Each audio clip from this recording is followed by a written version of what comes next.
ರಜಕಲ್ವೆ ಒತ್ತುವರಿ ಮತ್ತೆ ಚರ್ಚೆಗೆ ಬರುತ್ತೆ. ಇದು ಬರುತ್ತೆ ಹೋಗುತ್ತೆ ಬರುತ್ತೆ ಹೋಗುತ್ತೆ. ಇದಕ್ಕೊಂದು ಅಂತಿಮವಾದಂಥ ಪೂರ್ಣ ವಿರಾಮವನ್ನು ಹಾಕಕ್ಕಂತೂ ತಯಾರಿ ಇಲ್ಲ. ಬೆಂಗಳೂರಿನಲ್ಲಿ ಮತ್ತೊಂದು ಹಂತಕ್ಕೇರಿದೆ ಈಗ ರಾಜಕಾಲುವೆ ಒತ್ತುವರಿ. 8 ತಿಂಗಳಲ್ಲಿ ಬೆಂಗಳೂರಿನ 1134 ಹೊಸ ಒತ್ತುವರಿ ರಿಪೋರ್ಟ್ ಈಗ ಬಂದಿರೋದು. ಮಹದೇವಪುರ, ಯಲಹಂಕ, ದಾಸರಹಳ್ಳಿ ವಲಯಗಳಲ್ಲಿ ಹೆಚ್ಚು ಒತ್ತುವರಿ ಆಗಿದೆ. ವಲಯವಾರು ವರದಿ ನೀಡುವಂತೆ ಬಿಬಿಎಂಪಿ ಆಯುಕ್ತರು ಸೂಚಿಸಿದರು. ಸರ್ವೆ ರಿಪೋರ್ಟ್ ಬಂದ ನಂತರ ಒತ್ತುವರಿ ತೆರವಿಗೆ ಸೂಚನೆಯನ್ನು ಕೊಡುತ್ತಾರೆ. ಹಳೆಯ ಒತ್ತುವರಿ ಸೇರಿ ಒಟ್ಟು 1963 ಒತ್ತುವರಿ ತೆರವಿಗೆ ಈಗ ಸಿದ್ಧತೆಯನ್ನ ಮಾಡಿಕೊಂಡಿದ್ದಾರೆ. ಯಾವ್ಯಾವ ಭಾಗಗಳಲ್ಲಿ ಯಾವ್ಯಾವ ವಲಯಗಳಲ್ಲಿ ಎಷ್ಟೆಷ್ಟು ಒತ್ತುವರಿ ಆಗಿದೆ ಅನ್ನುವಂಥದ್ದನ್ನು ನಿಮಗೆ ತೋರಿಸ್ತಾ ಇದ್ದೀವಿ. ಒಟ್ಟು ಹೊಸ ಒತ್ತುವರಿ ಈಗ 1134 ಹೊಸದಾಗಿ. ಇದು ಹಳೇದು ಕ್ಲೀನ್ ಮಾಡ್ಕೊಂಡು ಬಂದರೂ ಹೊಸದಾಗಿ ಶುರು ಆಯಿತು. ಮತ್ತೆ ಪೂರ್ವ ವಲಯದಲ್ಲಿ ಹೊಸ ಒತ್ತುವರಿ 24, ತೆರವು ಬಾಕಿ ಉಳ್ಕೊಂಡಿರೋದು 126. ಪಶ್ಚಿಮ ವಲಯದಲ್ಲಿ ಹೊಸ ಒತ್ತುವರಿ 74, ತೆರವು ಬಾಕಿ ಇರೋದು 95. ಇವುಗಳನ್ನ ಯಾವುದು ಕ್ಲಿಯರೇ ಮಾಡಿಲ್ಲ ಇನ್ನು.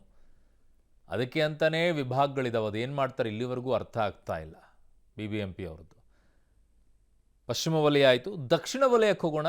ಹೊಸ ಒತ್ತುವರಿ 51, ತೆರವು ಬಾಕಿ ಇರೋದು 56. ದಕ್ಷಿಣ ವಲಯದಲ್ಲಿರೋರು ಅಧಿಕಾರಿಗಳು ಒಂಚೂರು ಕೆಲಸ ಮಾಡ್ತಾ ಇದ್ದೀರಪ್ಪ.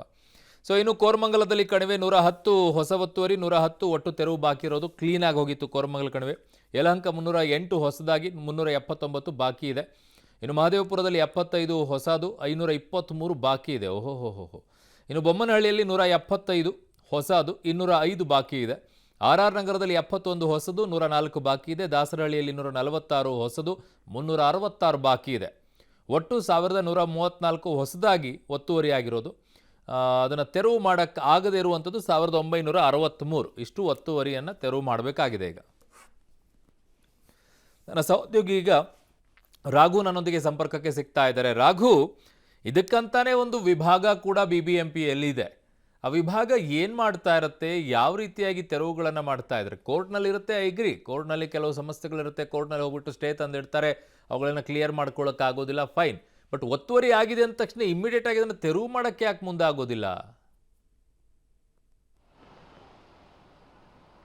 ಅರುಣ್, ಪ್ರಮುಖವಾಗಿ ಕಾಡ್ತಾ ಇರುವಂಥ ಪ್ರಶ್ನೆ ಇದು. ಪದೇ ಪದೇ ಒತ್ತುವರಿ ತೆರವು ಹೋದಂಥ ಸಂದರ್ಭಗಳಲ್ಲಿ ಕೋರ್ಟ್ ಸ್ಟೇ ಇರುವಂಥ ಕಾರಣಕ್ಕಾಗಿ ಒಂದಷ್ಟನ್ನು ಬಿಡುವಂಥ ಕೆಲಸವನ್ನು BBMP ಕೂಡ ಮಾಡಿತ್ತು.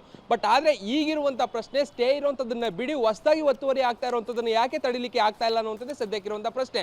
ಯಾಕಂದರೆ ಕಳೆದ 8 ತಿಂಗಳ ಅಂಕಿ ಅಂಶಗಳನ್ನು ನಾವು ನೋಡೋದಾದರೆ ಹೆಚ್ಚು ಕಡಿಮೆ 1,000ಕ್ಕೂ ಹೆಚ್ಚು ಒತ್ತುವರಿ ಆಗಿರುವಂಥದ್ದು. ಅದರಲ್ಲೂ ಬಹಳ ಪ್ರಮುಖವಾಗಿ ರಾಜಕಾಲುವೆಗಳು ಒತ್ತುವರಿ ಆಗ್ತಾ ಇರುವಂಥದ್ದು. ಮಳೆಗಾಲದ ಸಂದರ್ಭದಲ್ಲಿ ಬೆಂಗಳೂರಿಗೆ ಆಗಬಹುದಾದಂಥ ಎಫೆಕ್ಟ್ಗಳ ಬಗ್ಗೆ ಅರಿವಿದ್ರೂ ಕೂಡ BBMP ಎಚ್ಚೆತ್ತುಕೊಂಡಿಲ್ಲ ಅನ್ನುವಂಥದ್ದು ಸ್ಪಷ್ಟವಾಗಿ ಕಂಡು ಬರ್ತಾ ಇದೆ.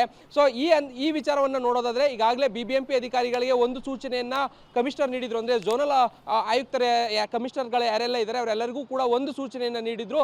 ಕಂಪ್ಲೀಟ್ ಆದಂಥ ವರದಿ, ಎಲ್ಲೆಲ್ಲಿ ಒತ್ತುವರಿ ಆಗಿದೆ ಅದರ ಕಂಪ್ಲೀಟ್ ಆದಂಥ ವರದಿಯನ್ನು ಸಲ್ಲಿಸಬೇಕು ಅನ್ನುವಂಥ ನಿಟ್ಟಿನಲ್ಲಿ ಒಂದಷ್ಟು ಸೂಚನೆಗಳನ್ನ ನೀಡಿದ್ರು. ಅದರಂತೆ ಈಗ ರಿಪೋರ್ಟ್ ಆಚೆ ಬಂದಿದೆ. ರಿಪೋರ್ಟ್ ಆಚೆ ಬಂದಂಥ ಹಿನ್ನೆಲೆಯಲ್ಲಿ 1134 ಹೊಸ ಒತ್ತುವರಿಗಳು 8 ತಿಂಗಳಲ್ಲಿ ಆಗಿರುವಂಥದ್ದು. ಇನ್ನು ಇವುಗಳನ್ನ ತೆರವು ಮಾಡಬೇಕಾದ್ರೆ ಸದ್ಯ ಸರ್ವೆಯನ್ನ ಮಾಡಬೇಕಿದೆ. ಆ ಸರ್ವೆ ವರದಿಯನ್ನು ಆಧರಿಸಿ ಆ ನಂತರದಲ್ಲಿ ಇವುಗಳನ್ನು ತೆರವು ಮಾಡುವಂಥ ಕೆಲಸವನ್ನು ಮಾಡಬೇಕು. ಪ್ರಮುಖವಾಗಿ ಮಳೆಗಾಲ ಹತ್ರ ಬಂದಿದೆ.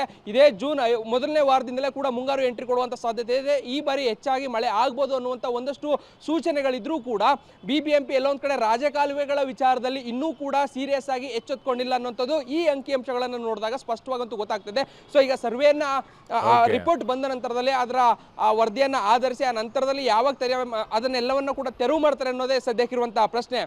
ಅರುಣ್, ಓಕೆ, ಇನ್ನು ಸಾವುಗಳಾಗಬೇಕಲ್ಲ, ಆವಾಗ BBMP ಅವರಿಗೆ ಖುಷಿ ಆಗುತ್ತೆ. ಆಮೇಲೆ ನೋಡ್ತಾರೆ ಅವರು. ಧನ್ಯವಾದಗಳು ರಾಘು ನಿಮ್ಮೆಲ್ಲ ಮಾಹಿತಿಗೆ.